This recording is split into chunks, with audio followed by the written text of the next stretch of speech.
Hello everyone, আসসালামু আলাইকুম আপু ভাইয়েরা। ওনারা এখন কেন আসন? ওনারা দোয়াই আর আল্লাহ রহমতে ভালো আছি। তো নাহিদাস ব্লগ তো নাহিদা আজি আবার নতুন দিনের নতুন ওগু ব্লগ ওনারা শেয়ার করতে পারছি। তো এখন নিবল দাই বিকেলের তুন শুরু করছি, সরি সন্ধ্যার তুন। তো এখন নিবে রায়েতে নাস্তা লইছি বা কোনো সন্ধ্যার নাস্তা। তো মিট বক্স আইনে পরোটা নান, তো এই সাথে আর চিকেনও লইনেন পরোটা আর নান দিয়ে হেবার। তো হানি হাওয়া দেওয়ার পরই বলতে তারপর দিন সকালে, তো সকালে তারপরও যা যে রান্নাঘরে দেখি কাঁঠাল বেশি দিয়ে নে।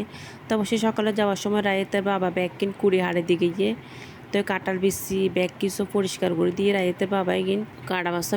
তারপর ইন্দি আর টুকটাক মানে পেঁয়াজ টিয়াজ না যা সরবো কুড়ি দিয়ে ঘর দুয়ার একটু গুছান আছে।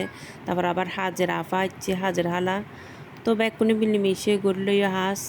তাই তো মাছের ডিমও পিজা দিয়ে দি, তারপরে ওদের শিমের হাটা কাঁঠাল বিছে এগিন আর কি। তা আরও হাজের আফাই বাইছে তুই বে ঘর দর ঝাড়ু দিয়ে ঘর মুছি ফেলেব, তো এই হসুরে কিন দুইব। তা যে পর্যন্ত আল্লাহ হাফেজ, আসসালামু আলাইকুম।